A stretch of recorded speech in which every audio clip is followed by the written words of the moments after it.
We've got some chill tunes. We're ready for a chill strim.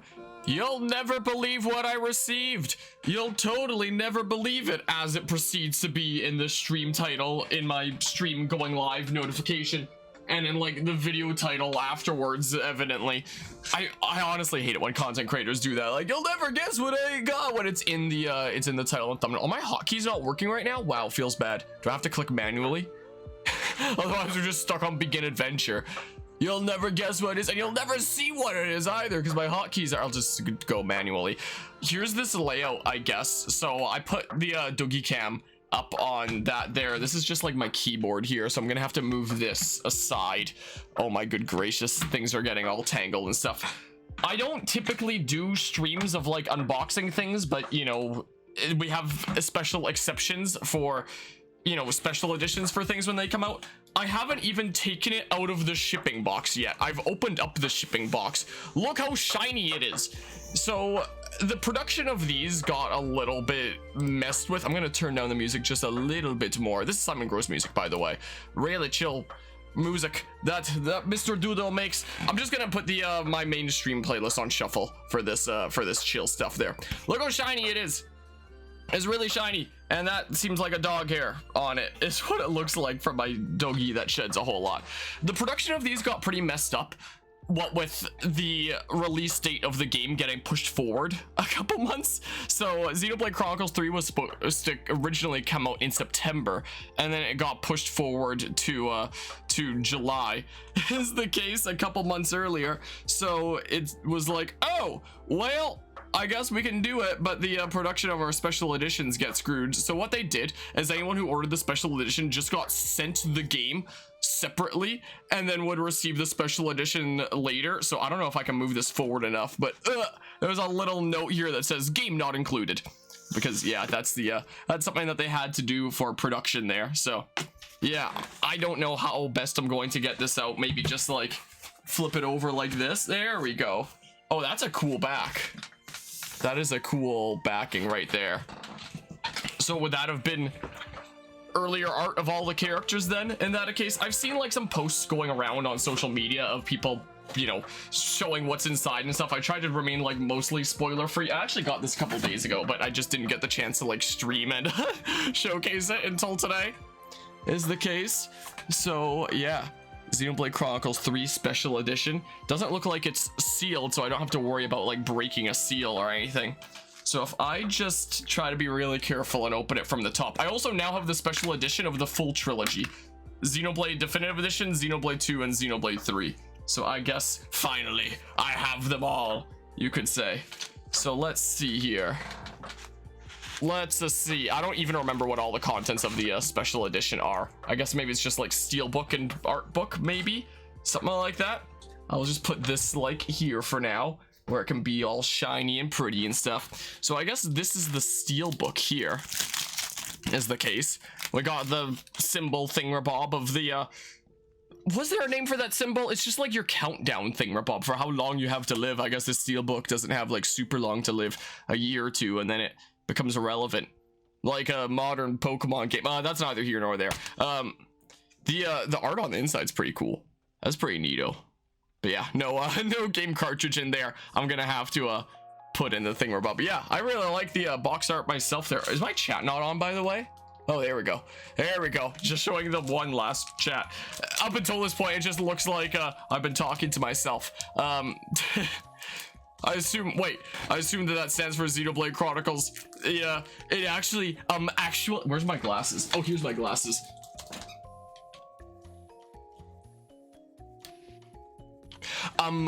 Actually, it starts with an X, not a Z. Glasses push up. Anyway, that's all I need my glasses for. I can put them back on the side again now. Is the case. But yeah, tis a neat steelbook there. I'll just put that there with that same art thingamabob. That's, oh gosh dang it. This art I actually used for like the part 1 of my series thumbnail thingamabob. This kind of threw me off for a hot second because I thought that this was like the Conduit for a second / Zohar. It would be if that was like there. Man, they're messing with me here. This looks like it opens. What is this? Is this just meant to be like, I guess this is just the packaging, right? This looks like it's just packaging. Like, I'm not losing my mind, right? Would this not unfold into something crazier? Because it looks almost like packaging and almost like it would. Because I mean, they did something like that with Xenoblade Definitive Edition, where some of the cardboard packaging had like Monado logos and stuff, and I keep it in my other room there. So I mean, this looks like you pull it open and okay, yeah, it's just packaging. Is the case. It's not cool like the other thing, Bob. I guess unless you want to you know. So I prefer the Xenoblade Definitive Edition packaging in that case where, you know, you can actually kind of do a little bit of something with it, but now that's just a box there. So I guess it's just steelbook and art book, not like a whole box full of, you know, crazy goodies or anything like that. But I am looking forward to seeing the art book. Well, that just came off there. Oh, well, I guess, whoa, that actually did start opening up pretty well in that case.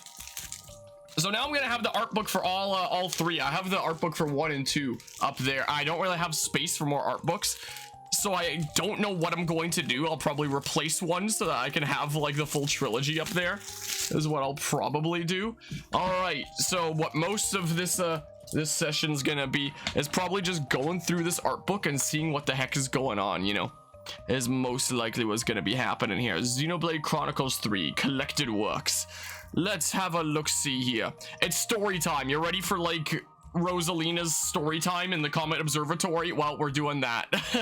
I mean, yeah, it's better than that technically, and at, you know, a bit cheaper of the cost, because if you want the special spicy box set of Pokemon Scarlet and Violet, it's just paying for 2 full video games together of basically the same thing and paying like $160 Canadian, whereas this was like $120 Canadian for a game plus like big art book and steel book and stuff is the thing.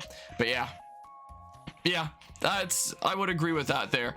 I don't like pre-order bonuses most of the time. There are some situations where I think that it can be all right. It's something that I'll delve into with the Scarlet and Violet essay. So there's that big art. My goodness, this is a lot of text. All right, you ready for Rosalina's Comet Observatory thing? Oh, I guess this is like French here is the case, because I live in the land of Canada. So here in Canada, we always have like, you know, a freaking English versions and then French versions is the case. All right, let's see here. Our first point of focus for the artwork in this title were to create distinctive characteristics for Kevis, Agnes, and the mysterious third power, and to decide how those distinctions would be depicted. For Kevis, we started off by designing Ferronuses that used face mechon as a motif. Their colors match with the black tones seen on Metal Face, and their soldiers' combat uniforms make use of the same colors. Additionally, we took the power frame from Shulk's outfit in Xenoblade Chronicles Future Connected game and used it as an accent on the soldiers' uniforms, which I thought was a pretty cool touch. The motif for the Agnes forces, on the other hand, uses white tones and a Japanese aesthetic, seen in its Ferronus designs and soldier uniforms. For its Ferronuses, we applied the mechanical designs seen in the Xenoblade Chronicles 2 game. Why don't they just say Xenoblade Chronicles 2? Everything like official from Nintendo is like the so-and-so game, instead of just saying the name of the game, whatever, to reinforce the contrast of the Agnes side with Kevis. Finally, we wanted to make the mysterious third power different from the other two. Sorry, the text is really small, so I'm like blurring the lines. So we created their visual design with an aesthetic sense closer to the real world for their clothing and weapons, as they have like the weird red armor and stuff, whatever. Oh, unless they mean like third force by the city, maybe. Let's see here. Noah and the other main characters end up wearing clothing found in a container left behind by this third power. Okay, they did mean the city early in the game's story. This is the reason why their clothing designs are a little different from what has been seen in the Xenoblade Chronicles series until now. Next, in looking at the world of this game, the expansive scenery is a combination of the environment seen in Xenoblade Chronicles and Xenoblade Chronicles 2, evidently. Setting-wise, this title may mark a veritable fusion of worlds, literally.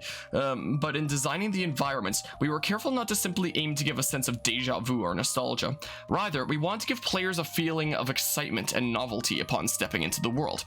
The monsters inhabiting the area are also from Xenoblade Chronicles and Xenoblade Chronicles 2. And now they're just calling them that instead of like the Xenoblade Chronicles game, stuff like that, as they have been in this paragraph.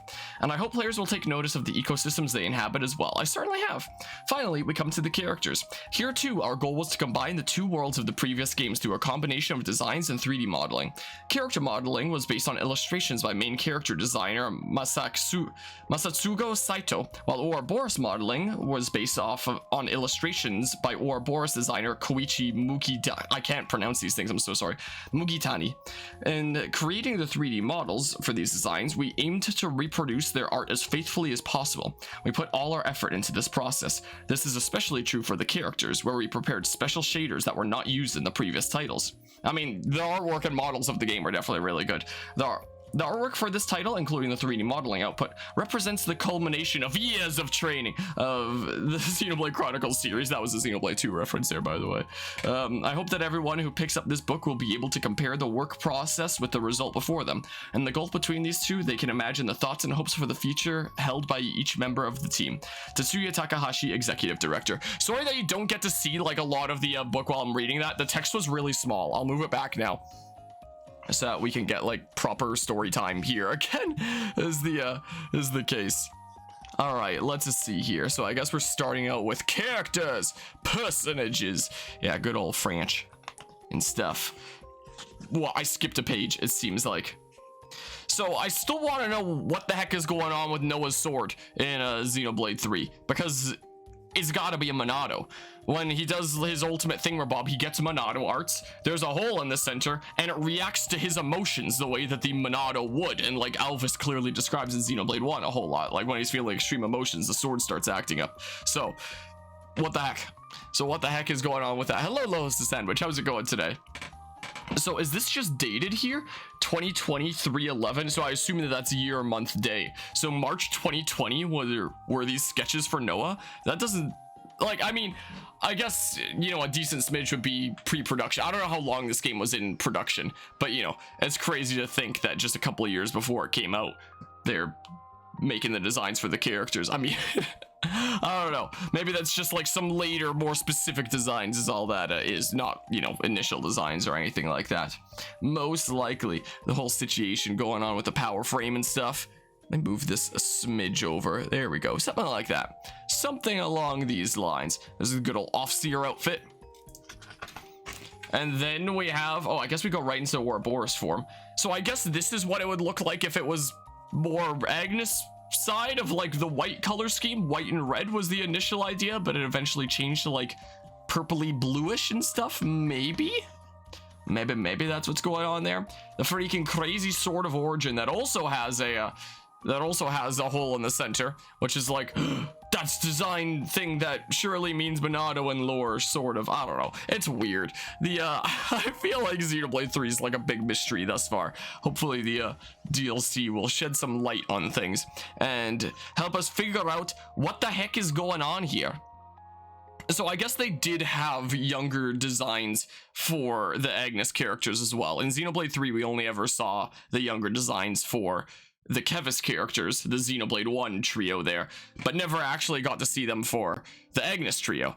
So I guess maybe they never actually made models from them, but they were planning on doing some young things there. Young Mio, the young cat there. Guess there were plans for that. And we have the Off-Seer outfit, the flute, play some sick tunes, even the design for the comb there. My goodness gracious. It's, you know, it's crazy to think that you only even see these like beginning costumes for, you know, a very tiny portion of like the beginning of the game. I mean, you can switch your characters into them at whatever point if you really want there. So I guess the original Ouroboros designs were gonna have like a lot more orange to them. It seems kind of like, and I guess that changed somewhere along the way, is what must have been the case. Get to see some more of this orange stuff. we don't get to see it very frequently. There's only a few cutscenes that it comes up in. The only one that comes to mind even is the one where Mio initially becomes Ouroboros, where we see like these trails of light, like freaking Tron or something. I think that they're cool. I think it would have been cool to see like more of it during the game, but alas, at least the instances where it was definitely pretty cool, definitely pretty neat. Then we have the bus. Is what we have here next. I have no idea what any of the text means because I don't speak Japanese. Is my stream buffering? My stream manager over there was buffering for a hot second, being all weird and stuff. So the original idea was gonna be yellow, but they instead changed it to green. Well, I'm glad that they changed it to green because the green looks pretty neat. You know, I'm not very big on yellow. then I guess you could say that she'd have the Bumblebee look going on, and Uni's truly the Buzz. I guess you could say, you know, I guess that would be the case. You know, we currently have like a Nia smug emote on the channel, but after Xenoblade 3, it's almost really tempting to make a Uni smug emote, you know, after that game. Yeah, a lot more orange originally, but I mean, from my camera, it looks a bit more red. It only looks slightly orangish here, not as much as the other ones. A lot more purpley here, wound up being like kind of reddish towards the end. Like the yellow there, it looks okay-ish, but I think the green looks better, in my personal opinion. It would have been cool if this was the recolor that was released by buying the DLC. Everyone got like a main costume recolor if you bought the DLC, and for whatever reason, hers is just like changing the black like leggings and a shirt into this like awful red looking onesie thing that looks like she woke up in the most uncomfortable pajamas ever. And I don't like it at all. So it would have been cool if that recolor was available there, but yeah, don't have a reference for the shade of green. Well, we'll be hopping into Xenoblade 3 shortly after this is the plan there. There's getting some sick snipes. We trained US sniper, 300 confirmed kills, all that fun stuff there. Then we have Mr. Turbo Origami Nerd himself, Tyon, the man, the myth, the origami and paper cut legend. He out here, and he has a scarf, so I can get down with that. You always gotta appreciate someone with a scarf. The coolest people have scarves, let's face it. You know, like Captain Falcon, for example. So if you've got a scarf, that automatically puts you into cool status. Couldn't possibly be biased at all there. Then it gets like the crazy robes there. So yeah, I guess a lot more. I mean, does the final design have a decent bit of orange? I was looking over like I was expecting the Ouroboros forms to be on the art here and be like, was it reddish or was it orangish in the final thingamabob for stuff like that? So there's that. Has a what now? You what? I is confused. Has an origami? Yeah, the regeneration art was like one of the craziest animations. Cast regenerate to the whole party and it does like the craziest pattern ever, you know. There's that. The origami were originally meant to unfurl more and stuff. Yeah, Xenoblade art is freaking next level stuff. I mean, the art books of Xenoblade Definitive and Xenoblade 2 are, you know, really crazy as well. I've covered both of those art books at some point. I don't remember where. They exist on the channel somewhere though, in Xenoblade playlists. Wait, actually, no, I know that I covered the art book for Xenoblade Definitive shortly after that came out, but I don't know if I did for 2 because 2 actually came out shortly before I became a content creator. So maybe it's possible that I might never have showcased the special edition for Xenoblade 2, just 1 and 3, now that I think about it. Now that I ponder it, might not have actually seen it. Huh. Should I fix that one day? I don't know. I don't know if anyone would care at this point. Don't know if anyone would care about that. So it seems like they experimented with some different shades that they were gonna go for until they eventually went for like the purpley kind of thing. And the final game was the plan. Gonna have like orangey shields and stuff. Yeah, the various animations and effects in Xenoblade 3 were definitely very darn crazy, I must say.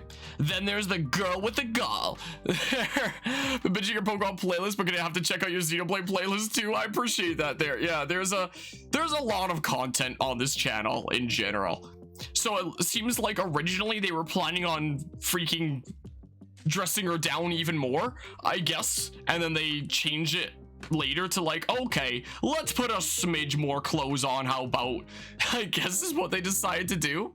But yeah, how long until he plays the Xenogames pre-Blade? I'll do it at some point. One day I do plan on doing it. I have a bunch of other things to do on the channel though, so it'll be a little while, but I do very much plan to one day. I actually watched most of the Xenosaga anime, but I never actually finished it. I don't even remember where I'm at. Don't remember that. Then we have the soldier outfit there, that whole situation. And again, like I was saying during Xenoblade 3, there's got to be some relation to Bridget, what with the cool hair effect going on and stuff. Then we have this here. Whoa. Also, okay. Just making sure that I'm not like missing a page, essentially. Was there originally intended to be like some water effects? No, that's just like the ring around the tail that I guess now that I think about it, I technically noticed, but I guess I never really paid all that much attention to that. I'm just now like, what the heck is that? And then I was like, wait a second, I've actually seen it. I've actually seen the thing about, but yeah, she gets a freaking mega hammer. Here comes a giant fist, Patrick, no! Senna would be good as a plush there. Imagine turning like the that screen with all the classes where you've got like chibi arts of each of the characters. Just turn those into plushes. Like that would be like so marketable, you know? Easy revenue right there. All right, so now we're gonna get into the heroes. Riku and Manana. I love Riku so much. Riku's amazing, especially considering, you know, there was comic relief in for the Nopon in the previous games, whereas as we've discussed earlier in the Xenoblade 3 series, Riku is just Batman this time. So what's this effect going on behind Xeon? What is that going on there? It looks like his wings are a lot more pronounced in the art here. I feel like in actual Xenoblade 3, they're a lot more subtle and a lot more hard to notice. But it seems like in the original art, they still are not as crazy as normal half-breed High-Entia wings that we see in Xenoblade 3. He's more like maybe a quarter High-Entia or something like that, maybe. Yeah, it is honestly a bit exhausting, which is why, to work on another video essay in the meantime, I recently hired an editor that is working on a different unrelated video essay right now. And if that whole project goes well, I'm thinking that the Scarlet and Violet video essay, I'll probably make like some of the chapters myself and then just like give some of the chapters to my editor friendo. might be the plan. So that might be how I handle that. But speaking of video essays that I want to make that are super long, one day I will make a full video essay on Xenoblade 3, but it's already getting very long. I've passed the 30-page mark for like story alone. My Pokemon essays are usually like 60-ish pages long, and I've passed, you know, half of that in the stories for this alone. Because Xenoblade games, I would say that their like main biggest appeal is story. Like they try to form an incredible story and then they form a game of that after. Probably that's my opinion there with how crazy the stories are. It's kind of like Pokemon Mystery Dungeon in that sense, and I really like it for that. So there was a lot to talk about on the story there, but it's gonna take me so dang long to make that thing, and I'll probably be committing to the Scarlet and Violet essay first. That's like, well, DLC is coming out for this game later. I'll just wait until the DLC comes out sometime next year, and then I'll put it out sometime after that. So I will work on it, but like up until that point, just get done like what I can, but only like finish it off and put it out there once the DLC releases is the plan. And that gives me like plenty of time to just take it chill and easy and just like work on it on the side whenever I have the chance and not have to worry about like pushing it out super soon. So that's my plan. That's my plan with the Xenoblade 3 essay. And I have a lot of things to say about this here video game, quite frankly. Yeah, same here when it comes to stories and video games. This is why I love Pokemon Mystery Dungeon so much and why I love Xenoblade Chronicles. They're freaking amazing. That's why I'm not big on main series Pokemon stories unless its name is Black and White, but why I love Pokemon Mystery Dungeon so dang good. I could ramble about Pokemon Mystery Dungeon forever, you know. There's that. As +++ tier game made your childhood neophyte a copy of that game. PMA? Wait, which one is A? Or just PMD2? So just like Explorers then, because Explorers is so dang good. Oh yeah, absolutely. PMD is always better than mainline. Like Black and White is definitely up there, but PMD is always better than mainline. And anyone who says differently is wrong. One day I might actually come back to the PMD2 series on the channel, because we did all the story content of it. All the story content is done, but I might do some of the post game and like try to suffer and 100% it, maybe, if I'm feeling spicy. So I might return it to it one of these days. We'll see. We'll see. I'll think about it. At least I don't have to do any more, since like all the story content is done. At least there's that, you know. Gates to Infinity is better than Mainline? Yeah. Even so then. Oh yeah, PMD2. Yeah. PMD2 is where it's at. I really hope it gets a remake. I really hope so, since PMD1 got a remake, you know. But yeah. Have better stories, but you like Black 2 White 2. Black 2 White 2 definitely, you know, majorly improved the gameplay. I haven't played Black 2 White 2 in a long time. I replayed Black and White all the time, but I never really replayed Black 2 White 2, so I don't remember as well, but from what people tell me, it like majorly improved on the gameplay. And here's Gray here, who I threw out my crazy theory was gonna turn out to be the Black Knight from Xenoblade Chronicles X, since he had an X class and he had this general body figure and the same cape and stuff, and it was gonna be super crazy. Nope, he's just a random guy from the city. He's still pretty cool, but I'm sad that, you know, that X is still a complete mystery 7 years later. Who knows if Xenoblade Chronicles X is ever gonna get any love again. Who knows? What a freaking weird game Xenoblade X is. What a freaking goofy goober it is. My goodness gracious. Vandam, the Vandam there. I found out that apparently Vandam's two Dudos that help him out. Not these two Dudos. These are Gondor's Dudos, I guess. But his two Dudos that he's fighting with in the cutscene that introduces him, where he loses them, are the exact same names as like his right and left hand men in Xenoblade Chronicles 2, even though this isn't the same Vandam. Like, right? But Yu and Zuo are apparently their names, and that's what his Dudos names were in Xenoblade 2. So it's like, what the heck? What? What are you doing here, MonolithSoft? What the heck is going on? Yorna is probably one of the best written characters in the story, in my opinion. You know, after he turned all evil and stuff, I thought that it was gonna turn out like, yes, this isn't really Yor, and this is just like, you know, some version of him that's messing with you, like I feel like most game stories would do.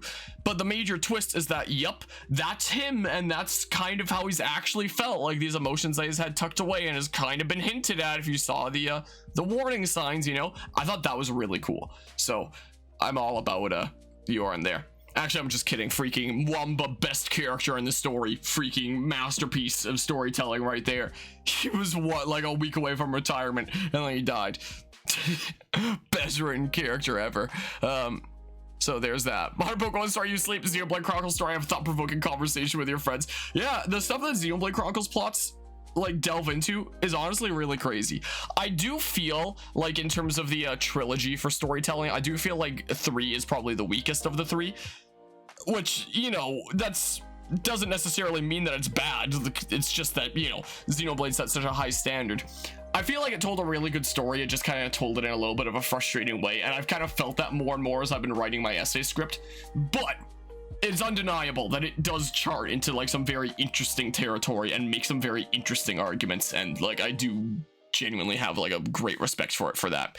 Even though I really didn't like many aspects of the story and some of the ways that it was told, I can't deny that, you know, it had something going for it, and, you know, the main argument of its tale is very quite interesting, and I sure, like, I could find it relatable in a way, and I'm sure a lot of other people could as well, you know.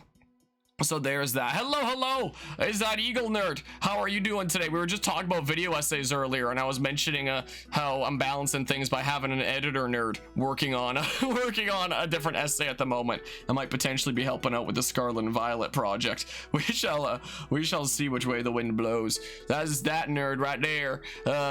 So there's that.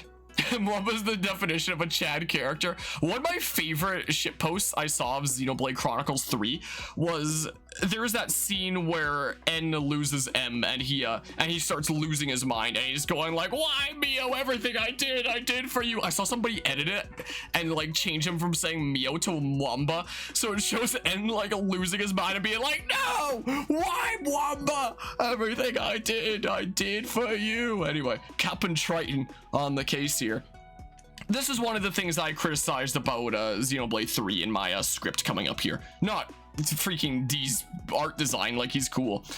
It's just the fact that he's nowhere near what Metal Face was in terms of a recurring villain that continues to, you know, give you crap.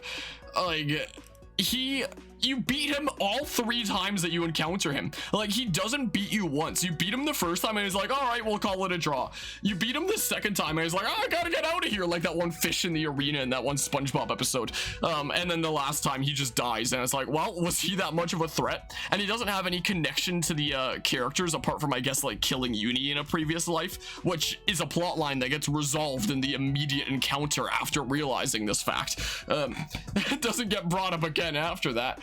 Like, Metal Face is the one that had like a deep connection to the heroes, whereas Mobius D was the guy that Tyon read about in a textbook once. Woo! Anyway, so that was one of my criticisms there of the story. So there's that. But yeah, it's cool that you get this book with all the cool art with the game. If you manage to order a special edition, these were like very limited quantity. Like, I tried to order one of these for one of the mods on the channel, Guzma, as well, because I knew that it was something that he'd be really into. And the moment that I was refreshing the page like all day when it was up, and I managed to order one for myself, and then I immediately switched over to like my alt account from the States, because he lives in the States, and tried to order one, and by the time I got to checkout, it was sold out. And no one really knows when they're gonna be restocking them. So yeah, I kind of really lucked out managing to snag one. I didn't get it on like the first time they went up. I only got them on like the second time that it went up. Apparently very few people got it the first time it went up, and even the second time, honestly, just because Nintendo was like, oh, we didn't anticipate like this amount of traffic. It's like, what? How could you not? How could you not, though? Another one of my complaints with like visuals that isn't in my script but is just now occurring to me is that Console X is wearing this freaking goofy looking mask like every time you see her, except for like Uni's side story, and then maybe once in Origin, if I recall. Maybe? I don't remember if she did there. I know she did in Uni's side story, but every other time she just has the freaking goofy mask on. I feel like I'd be able to take her a whole lot more seriously with like the mask off, because like her design and like the relation to Zed and, you know, the cool little effect, it's cool. I like that. I like that thingamabob going on. There was like that weird dark butterfly thingamabob that they made. It was cool. But instead of showing that, they were like, here's this freaking crazy mask that I'm just now realizing, oh, I'm just now realizing, I feel really stupid about this, but I'm just now realizing Console X's mask is in the shape of an X and Console Y's mask is in the shape of a Y. They literally look like freaking Pokemon villains out here. Like main game Pokemon villains, or like the most over-the-top gym leader ever. Or something like that. Anyway, so there's that. But yeah, no, that's not a great game for streaming as it's a visual novel with Japanese voice acting, but Digimon Survive really delves into some interesting mature topics. Definitely not a game for children, that one, so it's kind of similar to Pokemon Mystery Dungeon that way, you could say. Just finished up editing for today, got to the 15-minute mark. Really underestimated the amount of time that goes into editing video essays as opposed to clip highlights. Yeah, just imagine how long it takes me on the ones that are like 3 or 4 hours on the channel. Puts it into a perspective. It's freaking crazy, isn't it? Anyway, what's going on here? Did we ever run into you? I don't remember you. I feel like I would remember an over-the-top design like you. Maybe we did and you just became like really forgettable or something. I don't know. All these different Mobius designs and stuff there. Spent 11 hours to get to the halfway mark. Yeah, sounds about right. As lucky and unlucky, Nintendo's just dumb a lot. They made this exclusively through the My Nintendo site. And so you have to like log into your account, and you know there would be a limit for each account, so you know each account could only order one. And the reason why they did that was because they figured it would combat scalpers, because if usually all their special editions have gone through you know, whatever retailers, people would just buy out like all the stock from these retailers and then go online and sell them for like crazy inflated prices. And it's just like anyone that wants a special edition has to pay like hundreds upon hundreds of dollars to like these scalpers that, you know, take advantage of people like that. And it's like, well, freaking what the heck. So Nintendo was like, all right, we'll make it exclusively through our site, and you have to be logged into your Nintendo account, and there's a limit of 1, and then no more scalping. So then the moment it went up, like, it was so inflated with traffic that the site just did not function. And Nintendo was like, what? We didn't anticipate this amount of traffic. Sorry, our website doesn't work. And it was a mess. Oh my goodness, it was a mess. So to all those who like didn't manage to snag a special edition during like the very, very brief spans that they were up and their website wasn't working, which was only like 2 days this year that it went up for like some brief time that you had to be right on top of. And even then you might still not get it. If you weren't part of that group, who knows when it's gonna become available again. I mean, some people probably did scalp anyway, just while they're waiting for the page to work. Just like make a bunch of alternate accounts. You fool, I have 70 alternative accounts. And something, what the heck is going on here? Nier, are we playing some Nier Automata now? Anyway, but yeah. good old scalpers. Man, if you wanna turn a profit in a creative way, go out and do that. But if you want to turn a profit just by buying out things that people want and selling them at inflated prices. Did anybody hear about those guys? I think it was like two brothers, if I recall. I'm not 100% certain I remember the story completely. But at the beginning of the pandemic, there were these guys that spent thousands upon thousands of dollars going around to like every store they could, buying like all the hand sanitizer and cleaning products and trying to sell them at inflated prices. And they couldn't sell them because people didn't want to support that, even if, you know, every other place was, you know, largely bought out. They'd rather just wait. And they kind of wound up losing a lot of money over it.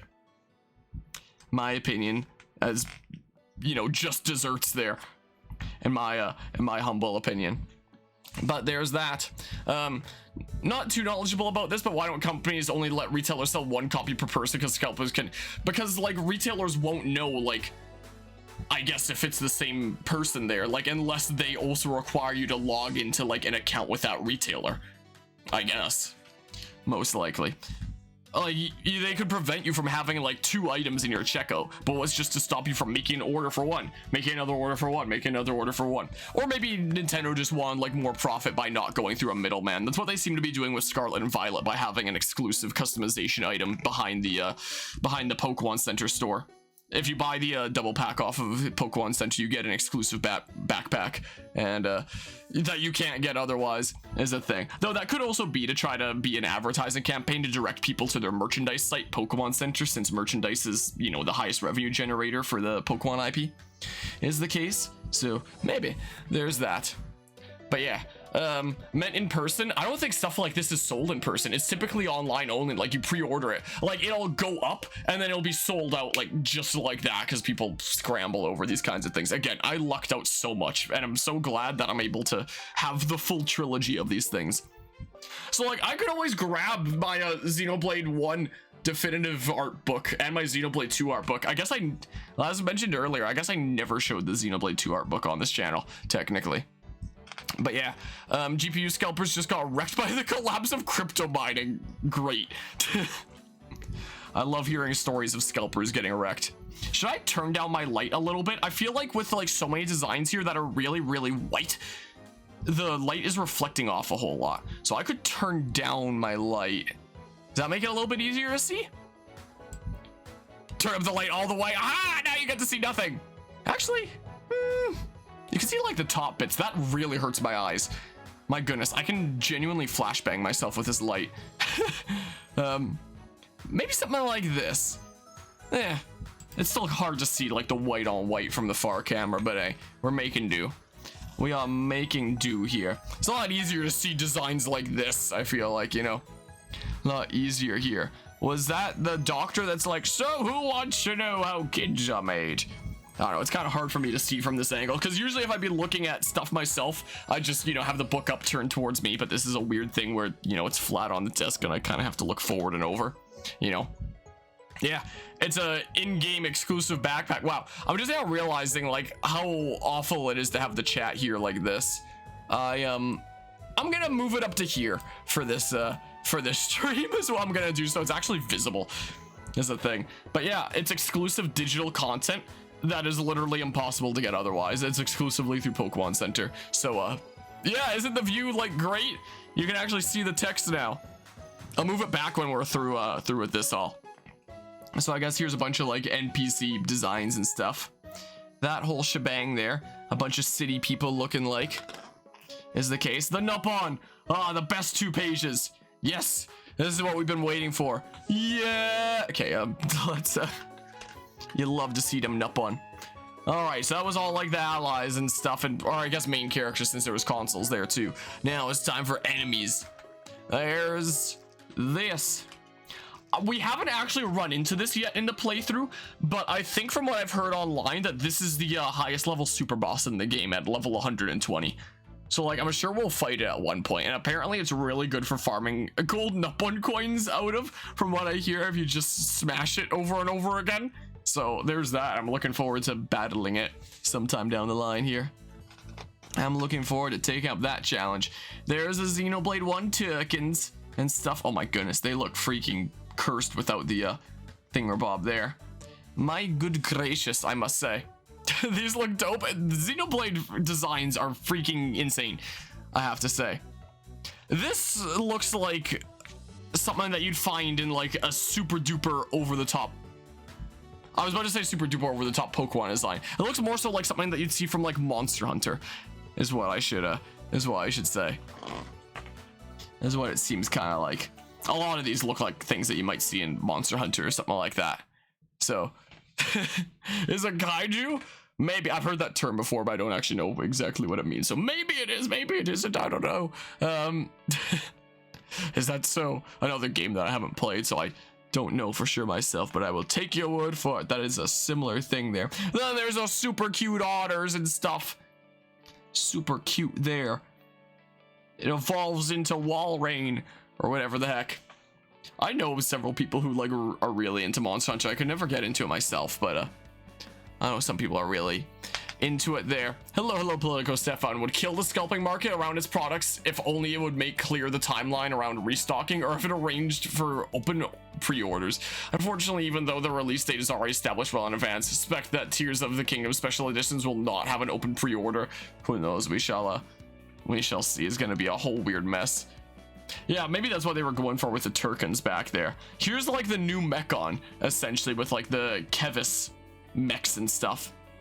New Mechon is the case. I do really like how they expanded on the Mechon designs for Kevis technology. I thought that was a pretty cool touch. I thought that was neato and a cool Xenoblade 1 throwback. And yeah, they do look like, you know, different versions of the enemies that you'd encounter along Mechana's field in a Xenoblade 1 that would come and try to murderize you. I mean, some of them do come and try to murderize you in Xenoblade 3, to be fair. Some of them kind of do, especially when you're going into Kevis Castle and stuff. I wonder if I should turn off my green lights, because like the reflection is where'd I put my phone? Let's see here. Let me just, and then maybe turn up my light here a little bit, and then maybe this would make things a little bit easier to see. Yeah, something like this. And then we don't have like a green reflection. So my light's now brighter than it was before, so hopefully it's still fine to see like things on the white pages. It's good enough, I think. But yeah, take a visit by Truffle the Shuckle. What, take my poster off there? I actually think I have another one in this drawer somewhere. I don't know. Oh, it's right here. I technically have a second one that like I meant to pull it up at some point, but I kind of never did. So now it just like chills in the drawer. Is the thing. So I technically have 2 of them, technically speaking there. Yeah, then there's the crazy freaking Agnes mechs that look like they came from Indol, essentially. If I know how to get one of those, maybe you could just like look up the name of the like the text on it and see if there's a design somewhere online. Like, it's gotta be, right? I think I just found them at like a Comic-Con once, like not this most recent time, like a decent while back. Yeah, they definitely look Xenoblade 2 Indoline. That's probably what they were going for in the design. Most likely was probably the plan there. All right, what have we next? Next we have colonies, so I guess we're gonna see their Pharaonuses and stuff. So let's see here. So is this meant to be colony 4 here? Or is this a colony that we never saw? Or maybe this is colony 9 and I just never saw like the face thingamabob of it. Looking at like this entrance here, that looks like the entrance into colony 9 there. So maybe I just never looked at like the face of it. Oh yeah, okay, it says right here colony 9 is the case. Good old colony 9. Yeah, really darn crazy. The freaking artists and designers of this game went absolute ham. My goodness gracious. Like, I mean, that's kind of always the case in every Xenoblade game, but I don't know. I feel like this one might have to take the cake. And that's saying something, considering, you know, the art books of a Xenoblade 1 and 2. But seeing the insane designs for, you know, the various colony mechs. And this is only just the first one. It's like, wow. Wow, you know. So there's that. A different art that's just a normal Shuckle with shades. What, the buff Shuckle? Yeah, I don't know where exactly when I exactly got. I just assume it was from Comic-Con there. Okay, so this is Colony 4. Yeah, so that's the one with the wheels. I forgot that Colony 4 had wheels for a hot second. It was big dumb. I might have to keep on adjusting this light, or just like, because like that light is good for the right page, but not the left one. There we go. This is here. This is a decent middle ground. Be able to see it a little bit better, maybe. If I adjust it to like this.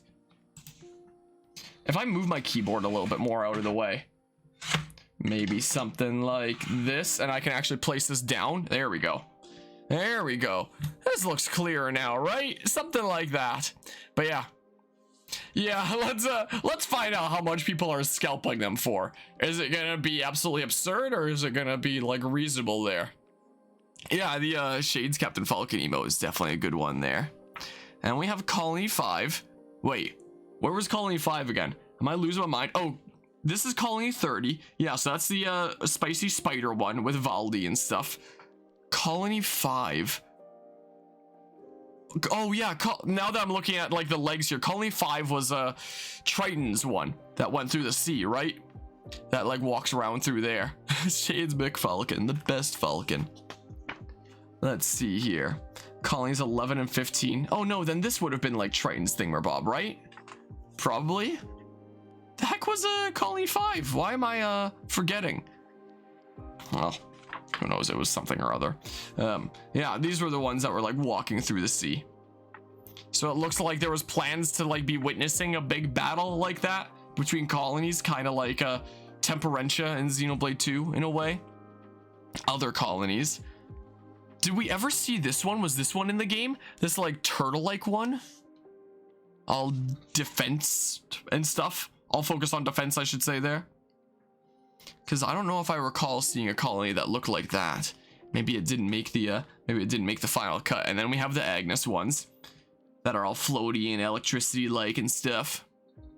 So Colony Sigma. Which one was that again? I don't recall exactly. I'm a fake Xenoblade fan. Alright, then we have the Zoofarg Menace over here from Xenoblade Chronicles X, essentially, with Colony Lambda. I remember we flipped that thing over. We gave it a good flipping in. Man, if only this art book was available when the games first came out, instead of, you know, having to be postponed, but with the whole release date situation, I would have gladly had official arts like this as like thumbnails throughout the series. If, you know, it was parts that entailed that specific thing, you know, would have been amazing. I mean, I can always go back and change the thumbnails, but I've missed the time when it would have been cool, you know. So alas, Iota and Mew 2. I only remember Mew as Fiona's thing because of making those Mew jokes and stuff. Colony Delta, so that's the one that Kamaravi belonged to, and it would like deploy the freaking Kamaravi bot Levinus thing. Was the case. Colony Tau. So this is the colony that the Agnes trio had come from before, right? The one that has like Teach and stuff. Wait, no. Gosh dang, I saw Tau here and looked at this and I thought that was Colony Tau. No, Colony Gamut. That's the one that the trio came from.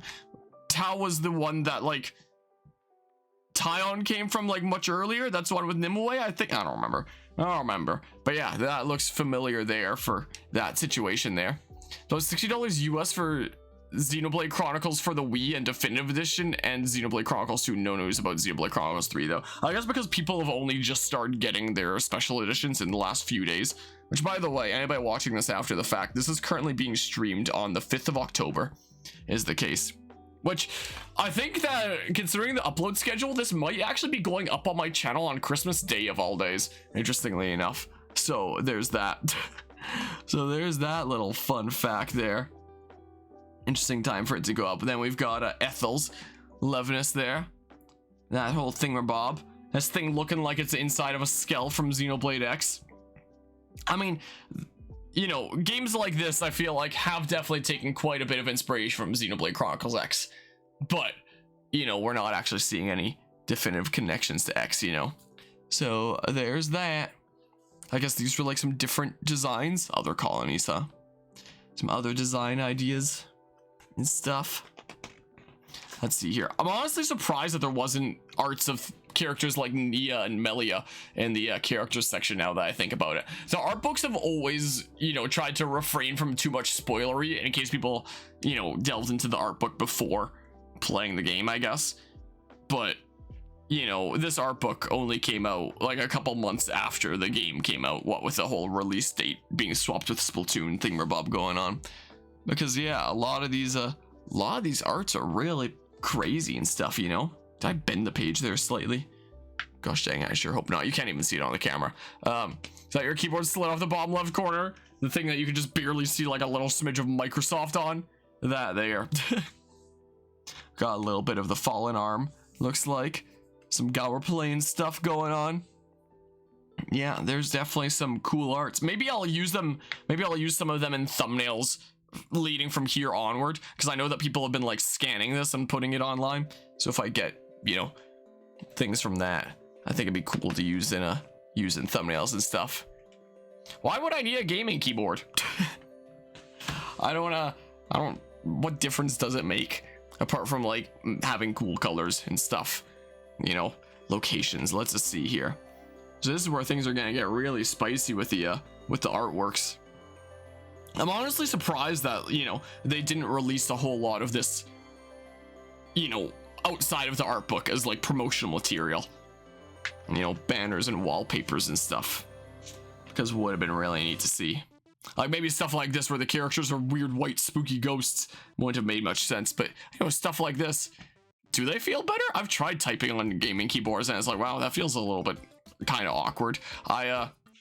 You know, I hit the buttons on this and it's like, I just picked a keyboard that was like cheap and comfortable, you know. is the case. You don't even know my address. It is outside of your power, I think, probably. I get done when I need to get done with my keyboard though. Yeah, there's some real spicy areas, some of which I recognize, some of which I'm like, wait, what the heck is this? Or maybe it was like a changed area or something like that before the full game came out. Don't know your address yet. Yeah, very, very spicy spice. Yeah, I'd love to use some of these in you know, thumbnails from this point onward for sure. Yeah, I mean, technically anybody can make artwork that looks like this if they use AI generated art nowadays, I guess, technically. Is the case. There's been some interesting situations going around recently with AI generated art. Yeah, somewhere in the land of Canada, somewhere around there. There's the good old sword. There's that going on. We have Arithia Sea and I guess the Agnes Castle over there, looking almost more akin to Alchemoth than Agnes Castle. But yeah, it does make me wonder, where are some of these like that's Agnes Castle. This is more of the plains and stuff. This is sword. I think this is part of the sword as well, I think. Hello Guzma, how's it going today? Welcome to us going through the art book here. This is an interesting one here that I'm gonna have to look closer at, because who are these characters? Hold on, this looks like the replica Monado from the end of Future Connected, is what that kind of looks like. If I just like, I have to hold it away a little bit, it's getting too close to my monitor. I don't know if you can quite clearly see it, but that one figure at the end, that kind of looks like the replica Monado. I don't know who these other figures are meant to be, and I don't quite recognize this area. I wonder if that's meant to be like an art that will correspond to the upcoming DLC story, and those will be like some of the founders, maybe. Maybe we shall see there. Will be intriguing to see. I'm kind of tired myself. I'm kind of exhausted. It was an 8-hour workday on my truck earlier today. I didn't get done quite as much stuff as we hoped to get done because it's a slow process, but we did make progress. Did at least make progress there. Oh, here's a better shot. That is definitely the replica Monado EX from Future Connected. Like, it's gotta be, right? Surely. Look at it. That right there. If it focuses, it does not want to focus. That right there is a replica Monado EX if I've ever seen it. What was that song a remix of? That was a remix of Other Side from Minecraft. That's a note block remix. I know that off the top of my head because I've used it in my Minecraft series before. Is the case. Yeah, I would assume that these are our founders, probably. Because that's a replica Monado. Is the case. We got like the Mortha-like area over here and stuff. It's gotta be DLC art. So like, what is all this going on then? Like, what is that? Where is that place? Like, it looks almost like it's a Pharaonis, where like these are legs that, you know, make it move and stuff, is what it kind of looks like. But doesn't look like something that would belong to either Kevis or Agnes. Like, maybe Kevis, is that a head? I don't know. It's hard to tell.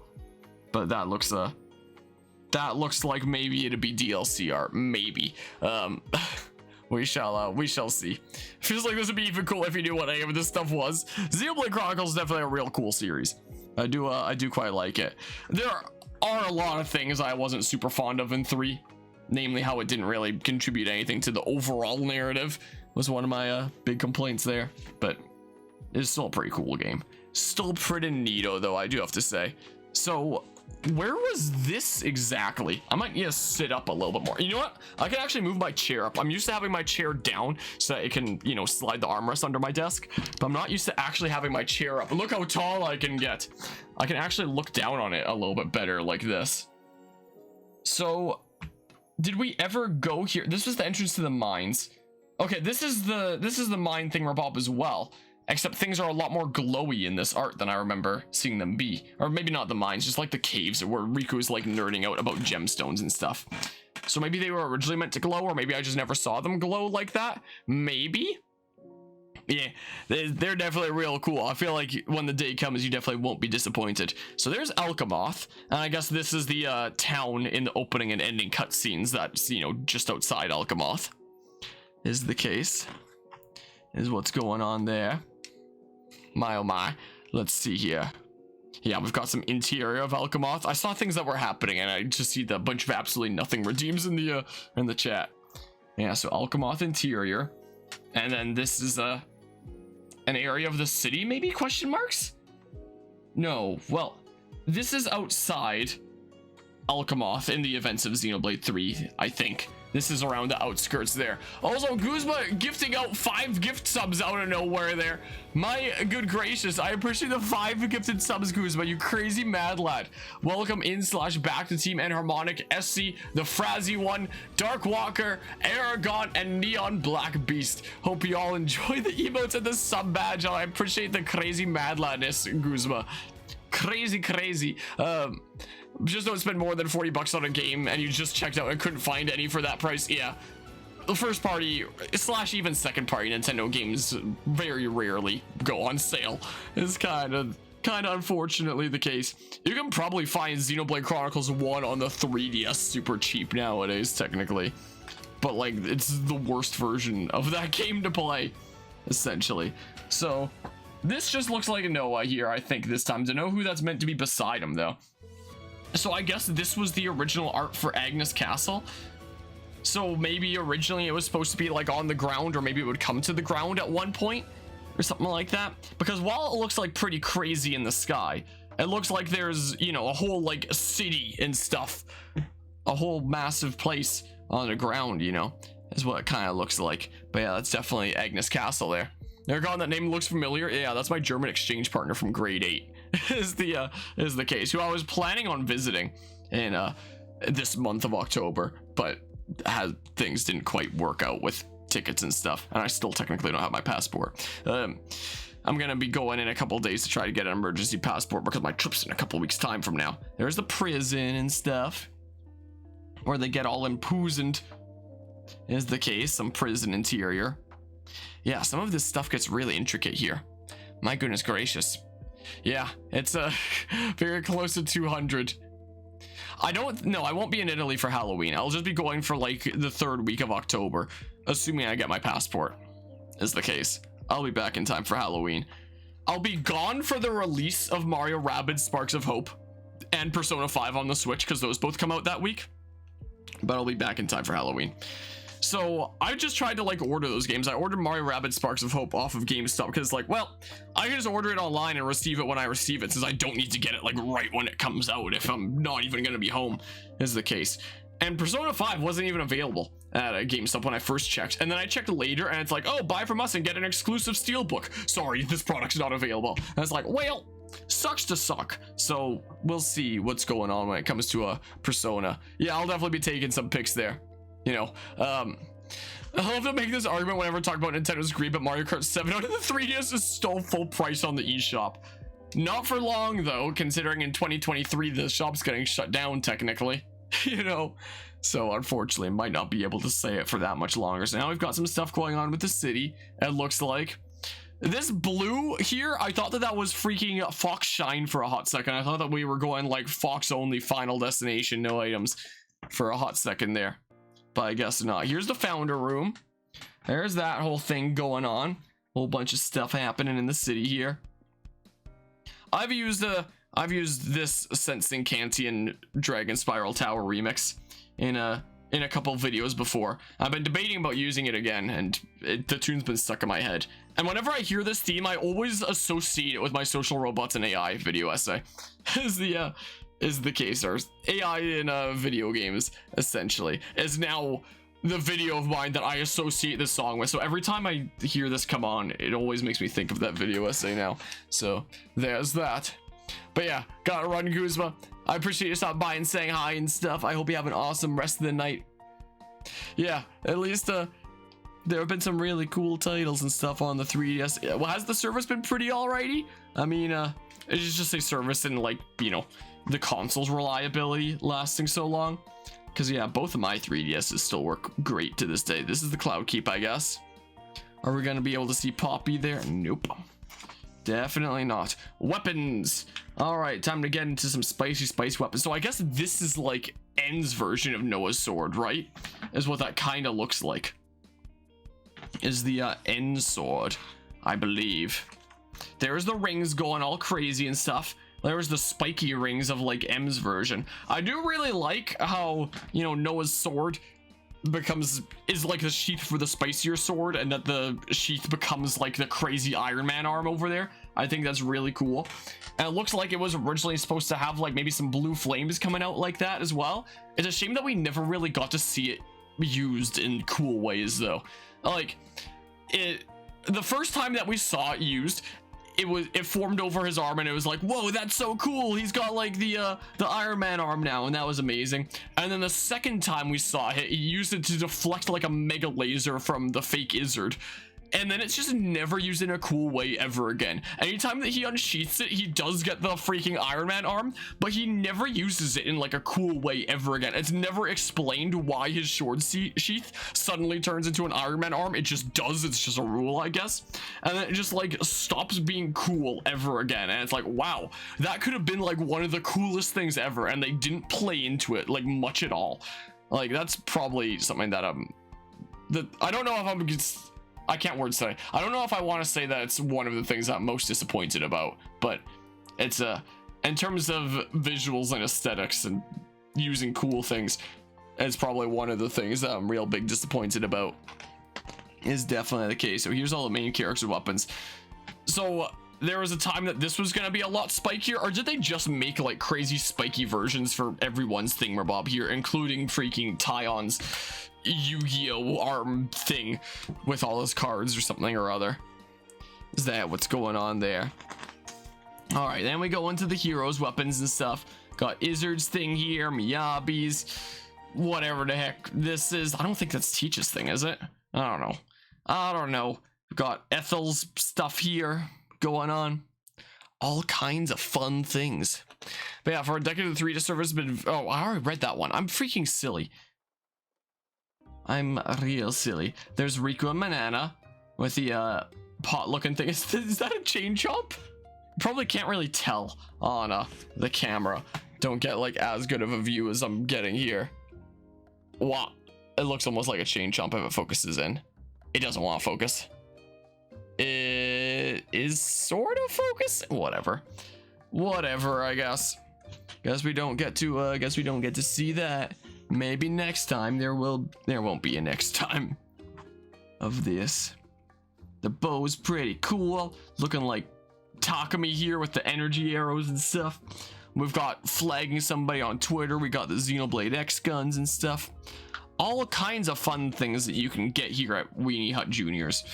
You know, all kinds of fun things. We got the generic city weapons, which are actually pretty neato. Pretty neat things. Are these like expendable blades is what that's supposed to look like? I guess not. I guess it's just like power off, power on, essentially, and it becomes like all electrified. At first, they looked almost like expendable blades like you'd see in something like Attack on Titan, is what it kind of looked like, except for punching things. I guess this is a End's Dark Sword thingamabob. We got Melia's Future Connected Staff and stuff. Are we gonna get some art of the Aegis swords and the Life Sage Nia sword? I hope so, but we might not. Yeah, generic army weapons and stuff there. And then we have like some baddie weapons. Oh, speaking of baddie weapons, there's a Ends thingamabob. Some of the consoles stuff. The Mobius D's claws that we get to see like in one brief cutscene, and that's it. So what the heck is Noah's sword at the end of the day? It's something that we still don't know at the end of Xenoblade 3, and I hope that, you know, the DLC story would answer. It's still a mystery. And why does N just have like another version of it? Like, why are there two of them out in the world? You know, what the heck is going on there? The heck, you know, how much art is in this book? Good lord, a lot. This is the way that it was in you know, the other two art books for Xenoblade games as well. This is also the case. Yeah, it's a whole lot of pages. And the Nintendo art books that I've gotten before are typically something like this. The Xenoblade ones are probably the longest, though. Objects! Let's see here. There's the journal and the little designs for that. We have the Ouroboros stone out here where he pushes the button and then things happen and the plot gets to exist.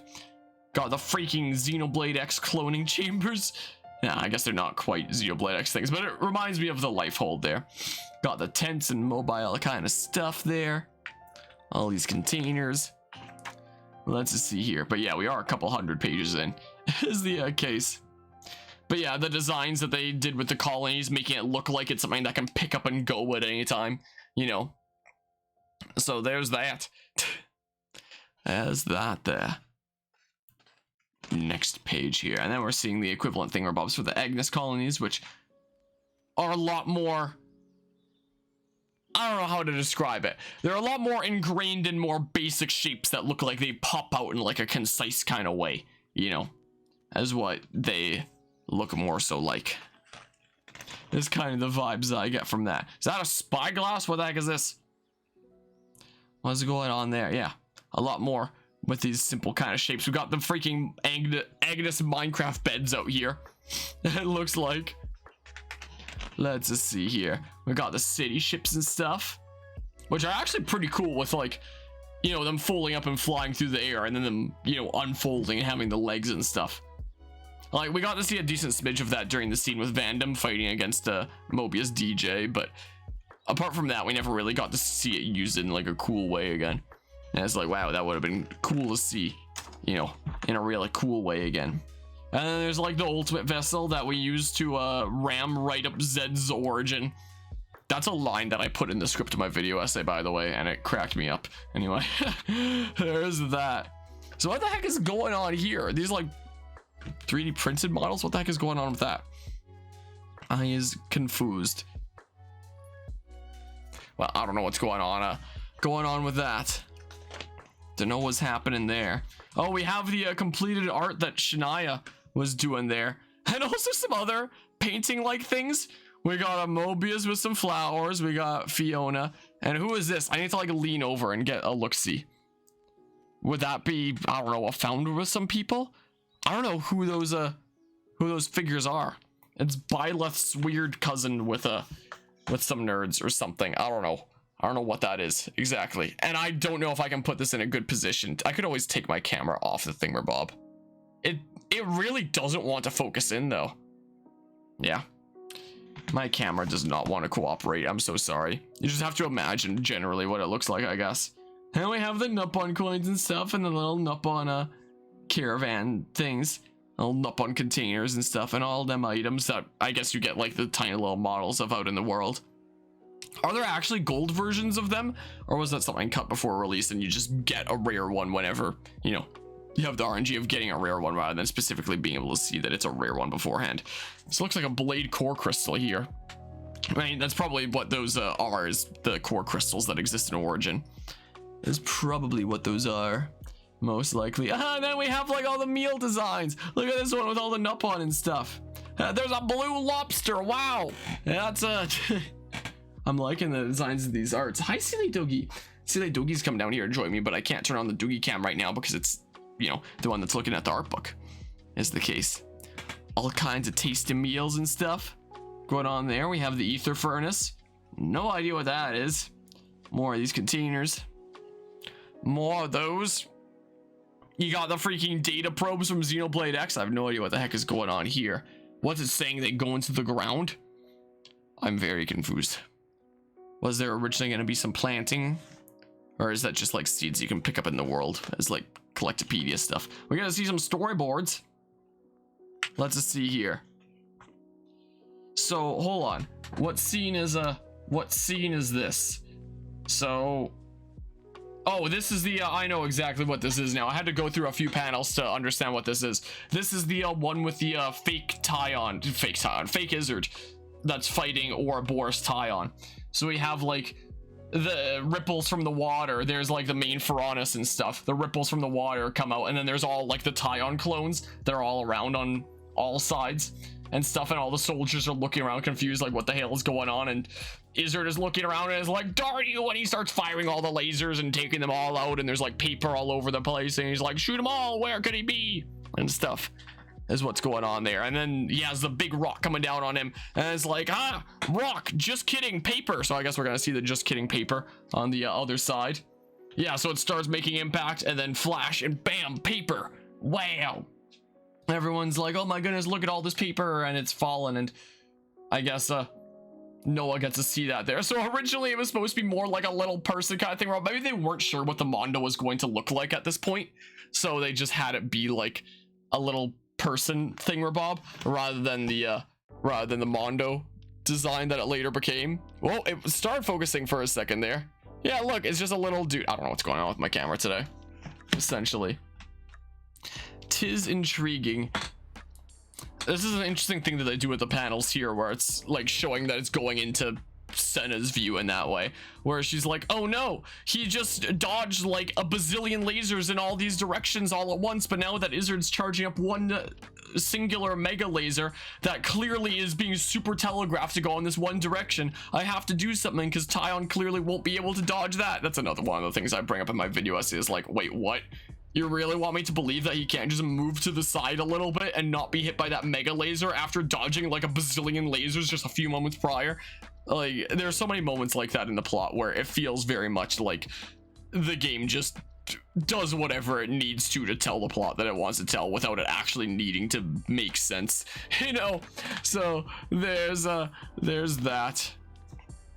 there. So they do the thingamabob, they become the Ouroboros and stuff and rush on over and flip over Izzard, and he's like, what the hell? And he gets big flipped and stuff. This was a cool shot though, of, you know, it's showing the Ouroboros and then like showing Senna like that kind of within the Ouroboros. That was a cool shot there. That was neat. Is this the only storyboard that we get? Because I guess I didn't want to spoil too much. Sad that we don't get to see like any Nia or Melia within this. Yeah, so I guess it basically just shows like this full scene, essentially. The storyboard of that is what's going on in that case. Flip that on over. Yeah, so here's the bit where he like deflects it with his Iron Man arm, essentially there. And that's all cool and stuff. And then the freaking arm is never used for anything ever again. Oh, there is a little spoiler section. We're almost out of pages. This section contains images that may spoil elements of the game's story. Continue at your own risk. Okay, let's see here. Okay, so we do get art of Melia and Nia. Cool. There's the future connected staff. There's an art of the replica Monado locked away there. Pretty neato. The chains being locked away in Origin and stuff, and the Robo Millions stuff there. I swear this looks like the pod that Elma woke up from at the end of Xenoblade Chronicles X is the pod that Nia wakes up from in Xenoblade 3. And it's another instance that makes me go like, what the heck? What is going on here? Is it connected to X? Is it not connected to X? That's a cool full art for console M there, and N as well, to be fair. Both of them definitely pretty neato. Let's see here. Let's just see. Is this spoilers? Is it? Wasn't it showing the oh, I see why it is, because it's a big mech at the end. At first I thought this was I thought that was Ethel's thingamabob again. I was so confused, but no, that's the what Alchemoth becomes at the end, I guess, and then what the Agnes Castle becomes at the end. The big mechs there. So other spoiler stuff. So we've got Origin over here. What is this place? These look like conduits or Zohars or whatever the heck. Were we ever in this place? I don't remember this BRBL ID. Don't know what exactly is going on here or here. This, I guess, is within Origin and the various core crystals. That is the conduit right there. That, and multiple of them. What? Whoa, wait here. So one of my biggest complaints that I have in my scripts for Xenoblade 3 is that it didn't really continue the overall narrative. It didn't, move the plot forward and add something meaningful. It feels like, you can cut Xenoblade 3 out of the overall story and it wouldn't really make that much of a difference, is the thing. It's more of like a fun what if story, except, a canonical kind of thing, without being super important to the overall picture. But it looks like it was intended to be, because we know that the conduit was like a multi-dimensional device. It connected to other dimensions. So are we seeing like multiple different dimensions like conduits here? So hold on, let's see here. If I gotta move this cable around, because if I move that to here, and if it focuses, maybe focus. If I show my finger for a second, will it focus? Oh, did it start focusing? Did it start to? If I put my finger there? Nah, whatever. Well, here's just blurred image 101, essentially. Oh, no, it's sort of, no, it focused this time. Neat. That just straight up is multiple conduits. Like that one in the top left corner is the most evident, most clear one to see. But this just straight up is multiple conduits. So, what the heck? So what the heck is going on here? I don't remember being to this gold place. Those don't look as much like conduits. They look like they can be, but they don't have the distinctive features on the sides like that, like the Aegis core crystals would have. Huh. I mean, this was labeled as like the section that contains spoilers, but some of these I don't even remember seeing, I don't think we ever went to a place that looked like this. I am quite confused. This is the theater hall in Origin, is what that is. Whoops, that is my no, gosh darn it. Something like this ish. Something like that ish.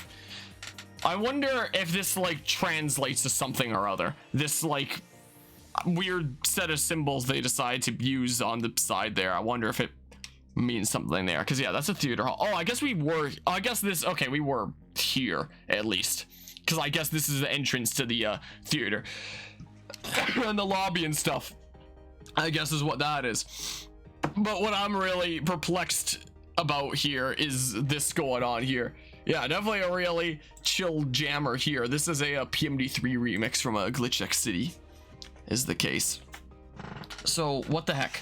So this is the insides of Origin and a few different places. I do feel like the inside of Origin could have been more interesting. Like, it could have been a lot more neat of a final dungeon to explore. I really liked the music and crazy approach of Prison Island and Xenoblade 1. You know, feeling like the epic conclusion that you're approaching with the theme that's playing there. And the world tree in Xenoblade 2 is fascinating to explore and see, like, this old world. But Xenoblade 3 Origin was just like, I don't know, freaking purple fart cloud, essentially, was the case. So here we have the final boss of Zed there, and a cool kind of art of it as like Noah's standing off against him, it seems like. And another interior bit of Origin there.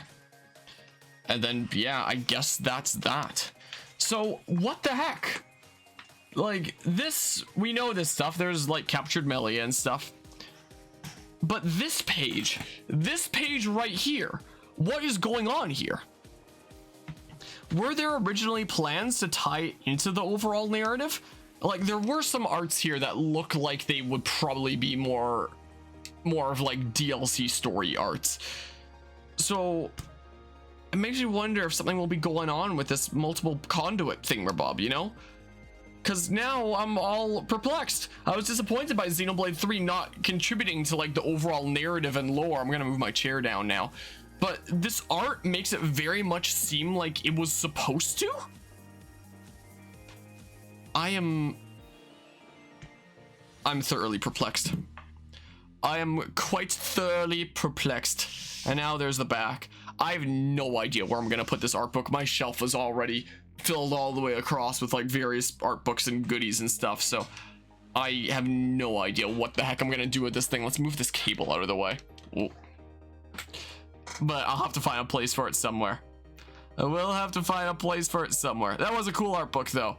I did like that, but I already had so many questions at the end of Xenoblade Chronicles 3, and now I have even more questions about what the hell is going on. You know, I need to know. Maybe we'll know as of the DLC story.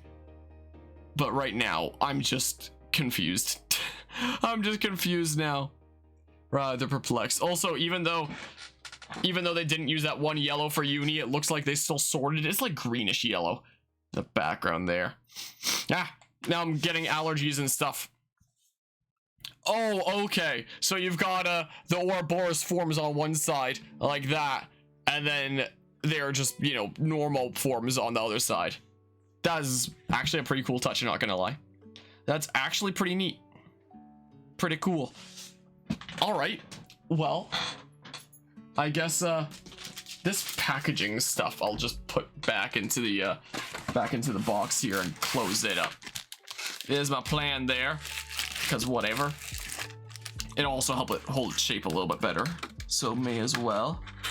All right, put that there like that, and then we can, I don't know, slap this like here or something or other, and then put that there, and then, whoa, crud.